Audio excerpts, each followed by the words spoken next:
Bonjour à toutes et à tous et bienvenue dans cette édition d'information de la mi-journée sur TV Vendée en ce jeudi 15 mai. Au Sable d'Olonne, l'association Un Grain de Mémoire organise plusieurs événements à partir de dimanche prochain et jusqu'à la fin du mois à l'occasion des 80 ans de l'élection d'Odette Roux à la tête de la mairie. Résistante vendaine arrêtée en 1943, elle devient en mai 1945 maire des Sables d'Olonne à seulement 26 ans. Elle occupera ce poste jusqu'en 1947 avant de poursuivre son engagement en tant que conseillère municipale. Odette Roux fait alors partie des 17 premières femmes élues maire en France. Je fais partie d'Histoire sablaise et c'était une première qu'une femme soit élue maire au Sable d'Olonne. Il n'y a eu que 17 femmes qui ont été élues en France, donc dans les petites communes en principal. Et là, Odette Roux a été élue d'une ville de sous-préfecture. C'était véritablement un événement. Alors pour le 18 mai, donc, ça va tourner évidemment autour du mandat d'Odette Roux, donc avec une exposition qui retrace son mandat et ce qu'elle a réalisé à ce moment-là. C'est quelqu'un qui n'acceptait pas les injustices, qui s'est rebellé assez jeune et qui a toujours, quand elle avait une idée, elle allait jusqu'au bout. Voilà. L'agence d'attractivité de la Vendée du Sud a organisé sa journée Éductour à destination à des professionnels du tourisme du secteur. Une vingtaine d'entre eux se sont retrouvés à Saint-Juir-Changillon pour échanger autour de leurs pratiques. Cette journée a permis à chacun de découvrir les offres touristiques du territoire à l'approche de la haute saison. Le sud du département séduit un nombre croissant de visiteurs, y compris dans cette commune d'un peu plus de 400 habitants. Un reportage signé Louise Viaggi. Pierre apparente, chambre aménagée, c'est dans ce décor que des professionnels du tourisme ont découvert les chambres d'hôtes de Sandrine et son mari. Cette ancienne infirmière a changé de vie pour accueillir des touristes à Saint-Juir-Changillon. Il est tout neuf, parce que le gîte, on a juste commencé en juin dernier. Les chambres, elles, on constate que l'occupation continue à augmenter progressivement tous les ans. Donc c'est vrai que c'est plutôt positif. Et puis surtout, là où on est très content, c'est qu'on continue à accueillir des gens qu'on connaît, en fait, des gens qui reviennent. Donc ça, c'est très agréable. La petite commune de 400 habitants fait le plein de touristes à la haute saison. Parmi eux, des visiteurs étrangers originaires de pays européens qui viennent aussi chez Michel. Il a ouvert sa chambre d'hôte en 2018 et depuis, d'autres affaires se sont montées. Et à l'époque, on avait identifié deux chambres d'hôtes. Un gîte à Changillon et une chambre d'hôte à côté de l'église, à la cure. Et depuis, c'est vrai que ça s'est pas mal étendu. Et on a des voisins qui ont ouvert d'abord les chambres, ensuite un gîte. Et puis sur la commune même, il y a un gîte qui est en train de se créer, un deuxième.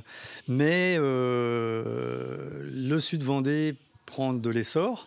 Mareuil-sur-Lay, Saint-Hermine, Saint-Michel-en-Lerme. Une vingtaine de prestataires ont fait le déplacement depuis leur commune pour assister à cette journée organisée par l'agence d'attractivité Vendée du Sud. Un événement annuel, mais cette fois-ci, l'agence a élu domicile à Saint-Juir. Le fait que ce soit un petit village atypique, vieille pierre sur le territoire, c'est vrai qu'on n'en a pas énormément en Vendée du Sud. Donc là, c'est quelque chose d'assez insolite, assez unique. On peut s'y balader tranquillement. Donc l'objectif, c'est de se retrouver tous ensemble pour pouvoir échanger, se présenter sur certaines thématiques particulières et aussi redécouvrir le territoire. Donc ici, aujourd'hui, nous sommes à Saint-Juir où nous allons pouvoir découvrir certaines activités touristiques. La fréquentation touristique en Vendée du Sud a retrouvé l'année dernière son niveau d'avant Covid. Au Sable d'Olonne, une nouvelle résidence sociale est en cours de construction. Sa livraison est prévue pour septembre prochain.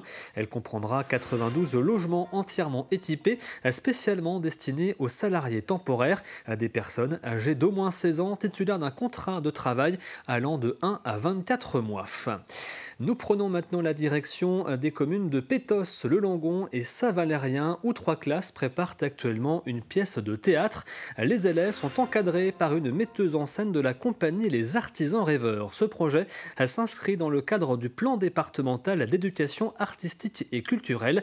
Il vise à renforcer l'estime de soi, les compétences en expression orale et la lecture grâce à la pratique théâtrale. On est là pour répéter et vous allez faire votre représentation Et ensuite, chaque école va montrer son projet. C'est avec beaucoup d'attention que ces petits comédiens en herbe suivent les conseils de Sylvie Martin de la compagnie des artisans rêveurs. Depuis cette semaine, elle accompagne ses élèves de CP, CE1 et CE2 dans la mise en scène de leur création intitulée « Ouvrons nos portes vers le théâtre ». Nous avons travaillé sur le mouvement et le texte. Vraiment, alors c'est pas forcément le travail du clown parce qu'ils sont petits. Et les maîtresses avaient envie d'un travail aussi de mots. Le soir venu, caché dans la pénombre, Cyrano lui souffla quelques mots pour qu'il n'ait pas l'air troué du haut. Ici, ce sont 3 classes de Petos, du Langon et de Saint-Valérien qui travaillent main dans la main pour monter cette pièce.